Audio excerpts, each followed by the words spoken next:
ಹೇಳದ್ನಲ್ಲ, ನಾನು ಏನೇ ಆಸೆ ಪಟ್ಟು ಸಿಕ್ಕಲಿಲ್ಲ. ನಾನು ಏನು ಆಸೆ ಪಡೋದಿಲ್ವೋ ಅವೆಲ್ಲ ನನ್ನ ಜೀವನದಲ್ಲಿ ಸಿಕ್ಕದೆ. ನಾನು ಯಾವತ್ತೂ MLA ಆಗಬೇಕು ಅಂತಂದನಲ್ಲ. ನನಗೆ ನಮ್ಮ ಅಜ್ಜಿಯ ಒಂದು ಆಸೆ, ನನ್ನ ಡಾಕ್ಟ್ರ್ ಮಾಡಬೇಕು ಅಂತ, ಓದ್ಬೇಕು, ನಾನು ಏನಾರ ಒಂದು ಆಗಬೇಕು ಅಂತ ನನ್ನ ಆಸೆ. ಏನಾರ ಒಂದು ರಾಜಕಾರಣ ನನಗೆ ಇಷ್ಟ ಇಲ್ಲ ಅಂತಲ್ಲ, ಅದು ನನಗೆ ಕಲ್ಪನೆಗೂ ಸಹ ಮೀರಿದ್ದದು. ಏನೋ ಚೆನ್ನಾಗಿ ಓದಬೇಕು ಅಂತ ನಾನು 7ನೇ ಕ್ಲಾಸ್ಗಂತ ಭಾಳ ಒಳ್ಳೆಯ ವಿದ್ಯಾರ್ಥಿ. ಇಲ್ಲೇ ನಮ್ಮ ಪುಟ್ಟಮದಯ್ಯನವರು, ನಮ್ಮ NR ಅಂತ, ನಮ್ಮ DRK ಅಂತ, ನಮ್ಮ ಮನೆಗೆ ಚೆನ್ನೈನವರು, ಸುಮಾರು ಅನೇಕ ಜನ ಚೆನ್ನಾಗಿ ಓದ್ತಾನೆ ಅನ್ನುವಂಥದ್ದಿತ್ತು. ಕೊರ್ಗಂದರೆ ನನಗೆ ಕೊರ್ಗು ಅಂತಲ್ಲ ಕಣಿಯ, ನನಗೆ ಕೊರ್ಗು ಅವು ಇವು ರಾಜಕಾರಣ ಜೀವನದಲ್ಲಿ ಇವೆಲ್ಲ ನೋಡಾಗ್ಬಿಟ್ಟದೆ. ನಾನು ಭಾಳ ಈ ಥರದ ಘಟನೆಗಳ ನಾನು ನನ್ನ ಜೀವನದಲ್ಲಿ ಅನುಭವಿಸ್ಬಿಟ್ಟಿದ್ದೀನಿ. ಇವೆಲ್ಲ ನನ್ನ ಇದಲ್ಲ. ನಾನು ಏನು ಆಸೆ ಪಟ್ಟರು ಸಿಗೋದಿಲ್ಲ. ಅದು ನನ್ನ ಜೀವನದಲ್ಲಿ ನಾನು ಏನು ಆಸೆ ಪಡಲಿಲ್ಲ. ಅದು ಒಂದೇ.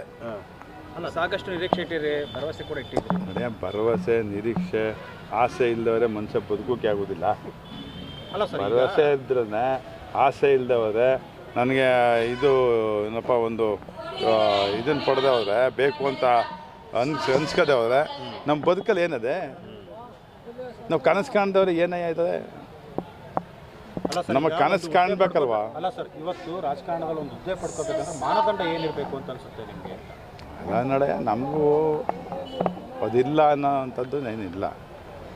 ಒಂದು ಹಿರಿತನಕ್ಕೆ ಬೆಲೆ ಕೊಡ್ತಕ್ಕಂಥದ್ದು ಎಲ್ಲ ಪಕ್ಷಗಳಲ್ಲಿ ಇರ್ತಕ್ಕಂಥದ್ದು. ಹಿರಿತನಕ್ಕೆ, ಅನುಭವಕ್ಕೆ ಎಲ್ಲ ಕೊಡ್ತಕ್ಕಂಥದ್ದು ಇರ್ತದೆ.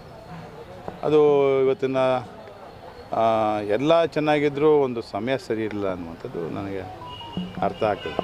ನನಗೇನು ಜವಾಬ್ದಾರಿ ಹೊತ್ತಂಥ ಯಾರೇ ಮನೆಯ ಕುಟುಂಬದ ಯಜಮಾನ ಅನೇಕ ಯೋಚನೆಗಳನ್ನ ಮಾಡಿ ನಿರ್ಧಾರ ತಗೋತಾನೆ. ಅದಕ್ಕೆ ನಾವು ನಮಗೆ ಇಷ್ಟ ಇದೆ ಇಲ್ಲ ಅನ್ನೋದಂಥದ್ದು ಆಮೇಲೆ. ಆದರೆ ಮನೆ ಕುಟುಂಬದ ಯಜಮಾನ ತೀರ್ಮಾನ ತಗೊಂಡ್ಮೇಲೆ ಅದ್ರ ಜೊತೆಗೆ ಸ್ವಲ್ಪ ಮನಸ್ಸಿಗೆ ಬೇಜಾರಾದರೂ ಇದಾದರೂ ಹೆಜ್ಜೆ ಹಾಕಬೇಕು. ಆಗ ಆ ಕುಟುಂಬದಲ್ಲಿ ಒಂದು ದೃಢತೆ ಇರ್ತದೆ, ಒಂದು ಒಗ್ಗಟ್ಟಿನ ಪ್ರದರ್ಶನ ಆಯ್ತದೆ. ಇಲ್ಲಾಂದರೆ ಅದು ಇರೋದಿಲ್ಲ. ಯಾವುದೇ ಕುಟುಂಬ ಒಟ್ಟಾಗಿದ್ದಾಗ ಮಾತ್ರ ಒಂದು ಬಲ. ಆ ಕುಟುಂಬದಲ್ಲಿ ಏನಾರು ಸಣ್ಣ ಪುಟ್ಟ ವ್ಯತ್ಯಾಸಗಳು ನಡೀತದೆ.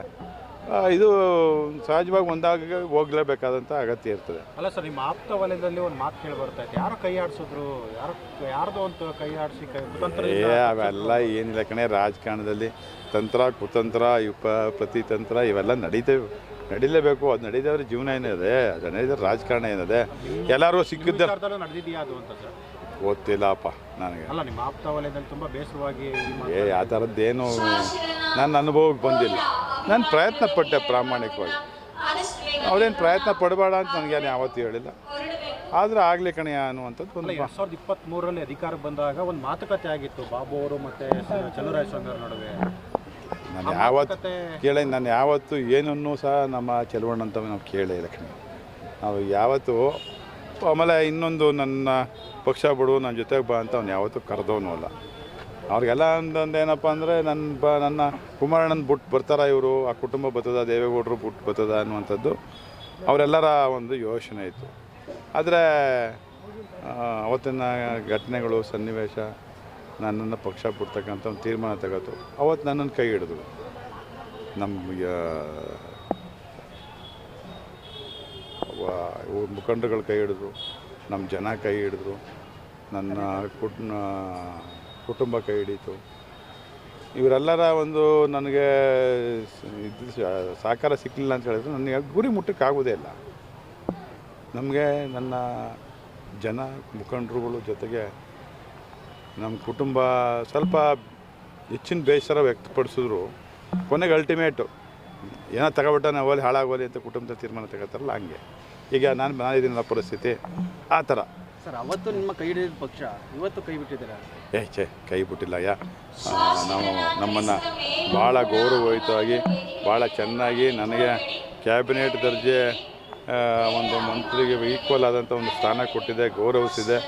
ನಾನು ಅದಕ್ಕೆ ನಾವು ನಮ್ಮ ಕುಟುಂಬ ಯಾವಾಗಲೂ ಅದಕ್ಕೆ ನಾನು ಯಾವಾಗಲೂ ಕೃತಜ್ಞತೆ ನೋಡಿ. ನನಗೆ ತೃಪ್ತರು ಅಲ್ತೃಪ್ತರು ಅಂತ ಏನಿಲ್ಲ ಕಣೆ. ಯಾರು ರಾಜಕಾರಣ ಜೀವನದಲ್ಲಿ ಯಾವುದು ತೃಪ್ತಿ ಯಾವುದು ಅಲ್ತೃಪ್ತಿ ಅಂತೇನಿರೋದಿಲ್ಲ. ಏನು ಸಿಗ್ತದೆ ಅದನ್ನು ಆಸೆಪಟ್ಟು ಸ್ವೀಕಾರ ಸಿಕ್ಕಲಿಲ್ಲ ಅಂದಾಗ ಬೇಜಾರು ಮಾಡ್ಕೋಬಾರ್ದು, ನಡ್ಕೊ ಹೋಯ್ತಾ ಇರ್ಬೇಕು. ಆಗ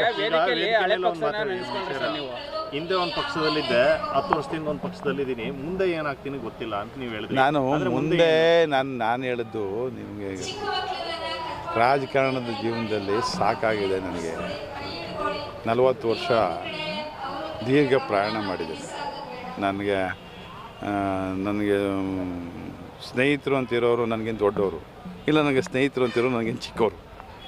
ನನ್ನ ಸರಿಸಮಾನರು ನನಗೆ ಸ್ನೇಹಿತರಿಲ್ಲ, ಒಬ್ಬರು ಇಲ್ಲ. ನನಗೇನು ಚಿಕ್ಕವರು ನನಗೆ ಸ್ನೇಹಿತರು, ಆತ್ಮೀಯರು. ನನಗೇನು ದೊಡ್ಡವರು ನನಗೆ ಸ್ನೇಹಿತರು, ನನ್ನ ಆತ್ಮೀಯರು. ನನ್ನ ಇದನ್ನು ಕೂತು ಭಾವನೆಗಳನ್ನ ಹಂಚ್ಕೊಳ್ತಕ್ಕಂಥವ್ರು ಅವರೇ. ಒಳ್ಳೆದಾಗ ಕಷ್ಟವ ಸುಖ ಇವತ್ತು ಅವ್ರ ಜೊತೆ ಬಂದುಬಿಟ್ಟಿದ್ರಿ. ಅವರವ್ರೆ ನನ್ನ ಜೊತೆಯಲ್ಲಿ, ನಾನು ಅವ್ರ ಜೊತೆ ಇದ್ದೀನಿ. ಇಲ್ಲಿ ಬೈಬೋದು ಬೈಸ್ಕೋಬೋದು, ಎರಡು ನಡೀತದೆ ಕಣಿ ಅಂಥವು. ನನ್ನ ಜೀವನದಲ್ಲಿ ಏನಂದರೆ ಬೈಸ್ಕೊತೀನಿ, ಬೈತೀನಿ, ಸುಮ್ಮನೆ ರಾಜಿ ಮಾಡ್ಕೊತೀನಿ, ಹೋಯ್ತಾ ಇರ್ತೀನಿ. ನನ್ನ ಲೈಫ್ ಸ್ಟೈಲ್ ಹಂಗೆ. ಆದರೆ ನಾನು ತಪ್ಪು ಮಾಡಿದಾಗ ತಪ್ಪು ಅಂತ ಒಪ್ಕೋತೀನಿ. ತಪ್ಪು ಮಾಡಿದಾಗ ತಪ್ಪು ಅಂತ ಒಪ್ಕೋತೀನಿ. ಸರ್ ಮುಂದೆ ಏನಾಗ್ತೀರಿ ಸರ್? ಹಿಂದೆ ಒಂದು ಪಕ್ಷದಲ್ಲಿ ಇದ್ರಿ, ಈಗ ಒಂದು ನೋಡಪ್ಪ, ಈಗ ನಾನು ಪಕ್ಷ ಬಿಡ್ತಕ್ಕಂಥದ್ದು ಯಾವುದೂ ನನ್ನ ಮುಂದೆ ಇಲ್ಲ. ಯಾವುದು ನನ್ನ ಮುಂದೆ ಆ ಪ್ರಶ್ನೆಯೇ ಇಲ್ಲ, ಆ ಪ್ರಶ್ನೆ ಉದ್ಭವಿಸಲ್ಲ. ನಾವು ಒಂದು ಕಡೆ ಒಂದು ಎಲ್ಲಿ ಆಶ್ರಯ ಪಡೆದಿರ್ತೀವಿ, ಯಾರನ್ನು ನಂಬಿರ್ತೀವಿ, ಎಲ್ಲರಿಗೂ ಇದ್ದೇ ಇರ್ತದೆ. ಅಪ್ಪವನ್ನು ದಿನ ಪ್ರೀತಿಸವ ಅಂತಂದ್ರೆ ದಿನ ಇದ್ದ ಗುದ್ದಾಡೋದಿಲ್ವಾ? ಬೆಳಗ್ಗೆ ಒಂದಾಗೋದಿಲ್ವಾ? ಹಂಗೆ ಇದ್ದೇ ಇರ್ತದೆ. ಗುದ್ದಾಡದೆ ಆದರೆ ನಮ್ಮ ಭಾವನೆ ವ್ಯಕ್ತಪಡಿಸೋದು ಹೆಂಗೆ? ನನಗೆ ಬೇಜಾರಾಗದೆ ನನಗೆ ಆಸೆ ಪಟ್ಟಿದ್ದ ಅಂತ ಗೊತ್ತಾಗೋದು ಹೆಂಗೆ? ಹಾಂ ನೋಡಿ, ಇವತ್ತು ಕಳೆದಿದ್ದೀನಿ ಅದನ್ನು, ಇವತ್ತು ಕಳ್ಕೊಂಬಿಟ್ಟಿದ್ದೀನಿ ಇವತ್ತು ಅದು ಕಳ್ಕೊಂಬಿಟ್ಟಿದ್ದೀನಿ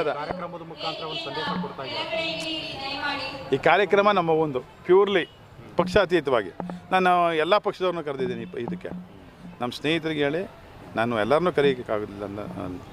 ಒಬ್ಬರು ಕರೆದ್ರೆ ಒಬ್ರಿಗೆ ನಿಷ್ಠೋಡ. ನೋಡಿ, ಆ ಪಕ್ಷ ನಮ್ಮದು ಕಣೆ, ನಮಗೆ ಅನ್ನ ಕೊಟ್ಟದೆ, ನಮಗೆ ಬದುಕು ಕೊಟ್ಟದೆ. ಅಂತರ ಯಾವುದೂ ಇಲ್ಲ ಕಣೆ. ಅಂತರ ನಮ್ಮ ಬೇಜಾರುವೆ ನಾವು ವ್ಯಕ್ತಪಡಿಸಿದವ್ರೆ. ನಿನಗೆ ಅಪ್ಪ ಅವನ ಜೊತೆ ಜಗಳ ಆಡೋವಾಗಲೇ ತಾನೇ ನಂಗೆ ಗೊತ್ತಾಗೋದು ಅಪ್ಪನಿಗೆ ಬೇಜಾರಾಗದೆ ಅಂತ. ಎಷ್ಟು ಸಲ ಹೇಳೋಣಯ್ಯ. ನಮ್ಮ ತಾಯಿಯವರು ಹುಡ್ದಬ್ಬ 79 ವರ್ಷ ತುಂಬಿತು, 80 ವರ್ಷ ಕಾಲಿಟ್ಟವ್ರೆ. ಇದುವರೆಗೆ ನಾವು ಏನೂ ಮಾಡಲಿಕ್ಕಾಗಲಿಲ್ಲ. ನಮ್ಮ ಅತ್ಯಂತ ಕಷ್ಟಕಾಲ ನಮ್ಮ ಕುಟುಂಬ ಇದ್ದಂಥದ್ದು. ಈಗಲೂ ಕಣ್ಣಲ್ಲಿ ನೀರು ಬರ್ತದೆ ನಾವು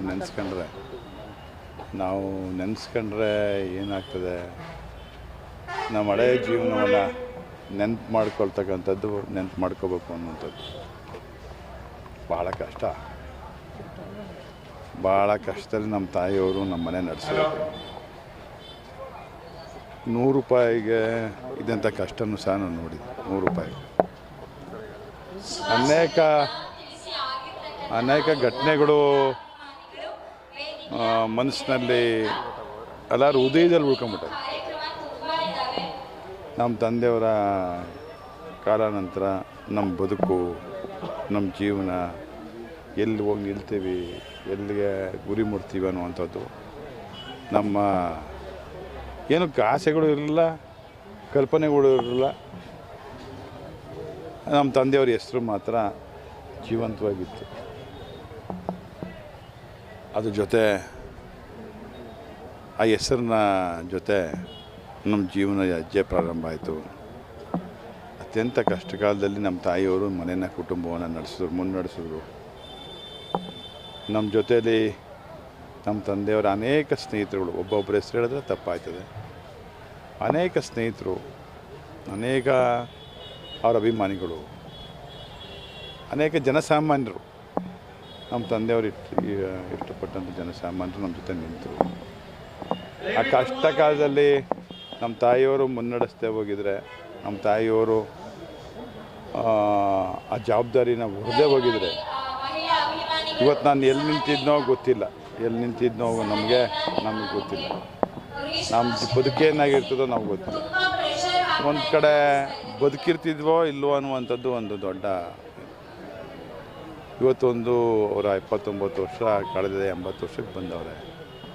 ಅಲ್ಲಿಂದ ಇಲ್ಲಿವರೆಗೆ ನನಗೆ ಏನು ಬೇಕು ಅಂತ ಅವ್ರು ಕೇಳಿದ್ರು. ನಮ್ಮ ಮಕ್ಕಳು ಚೆನ್ನಾಗಿರಬೇಕು ಅಂತ ನಮ್ಮನ್ನು ಬೆಳೆಸೋದು. ನಮ್ಮ ತಾಯಿಗೆ ಏನೋ ಒಂದು ನಮ್ಮೆಲ್ಲ ಸ್ನೇಹಿತರುಗಳು ಅಮ್ಮಂದು ಮಾಡಿಬಿಡ್ವ ಕಣಯ್ಯ, 80 ವರ್ಷ ಅವ್ನು ಮಾಡಿಬಿಡ್ವ ಅಂದರು. ಮುಂದೆ ವರ್ಷ ಮಾಡೋಕ್ಕೆ ಹೋದರೆ ಅದು ರಾಜಕಾರಣಕ್ಕೋಸ್ಕರ ಮಾಡಿದ್ರು, ಚುನಾವಣೆಗೋಸ್ಕರ ಮಾಡಿದ್ರು ಅಂತ ಹೇಳ್ತಾರೆ. ಅವರ 75 ವರ್ಷಕ್ಕೆ ಕುಟುಂಬದಾಗ ಮಾಡಬೇಕಾಗಿತ್ತು, ಮಾಡಲಿಕ್ಕೆ ಆಗಲಿಲ್ಲ. ಅದನ್ನು ಮನಸ್ಸಲ್ಲಿ ಏನೋ ಮಾಡಲಿಲ್ವಲ್ಲ, ನಮ್ಮ ತಾಯಿಯವರ ಹುಟ್ಟಿದ ಹಬ್ಬದಲ್ಲಿ ಏನೋ ಒಂದು ಗೌರವಿಸ್ತಿಲ್ವಲ್ಲ, ಎಲ್ಲ ಪ್ರೀತಿ ಇಷ್ಟೇ ಇರ್ಬೋದು ಅನ್ನುವಂಥ ಮನಸ್ಸು ಕೊರಗಿತ್ತು. ನಮ್ಮೆಲ್ಲ ಸ್ನೇಹಿತರು ಒಂದು ಪ್ರಯತ್ನ ಮಾಡಿದ್ರು. ಎಲ್ಲರ ಒಬ್ಬೊಬ್ಬರ ಹೆಸರು ತಪ್ಪಾಯಿತು, ಎಲ್ಲರ ಒಂದು ಪ್ರಯತ್ನ. ಮತ್ತು ನಮ್ಮ ತಾಯಿಯವ್ರಿಗೆ ಒಂದು ಹುಟ್ಟಿದ ಹಬ್ಬ ಅವ್ರಿಗೊಂದು ಕೃತಜ್ಞತೆ ಸಲ್ಲಿಸಬೇಕು ಅನ್ನುವಂಥ ಒಂದು ಪ್ರಯತ್ನ ಮಾಡಿದೆ. ನಮ್ಮ ಮನದಾಳದ ಮಾತನ್ನು ಅವತ್ತು ಮಾತಾಡಿದ್ದೀನಿ ಅಷ್ಟು ಬಿಟ್ಟರೆ ನಮ್ಮ ಕಷ್ಟ ಕಾಲದಲ್ಲಿ ನಡೆದಂಥ ಅನೇಕ ಘಟನೆಗಳ ಮೆಲುಕಾಗ್ತಕ್ಕಂಥದ್ದು ನನ್ನ ಒಂದು. ಅಲ್ಲ, ವೇದಿಕೆ ಮೇಲೆ ತುಂಬಾ ಭಾವುಕರಾದ್ರಿ. ಏನೋ ಒಂದು ಕೊರತೆ ಇತ್ತು, ಏನೋ ನೋವಿತ್ತು ಅಂತ ಅನ್ಸುತ್ತೆ ಬಾಬು ಅವರ ಮನಸ್ಸಿನಲ್ಲಿ. ಅದೇ ನಾನು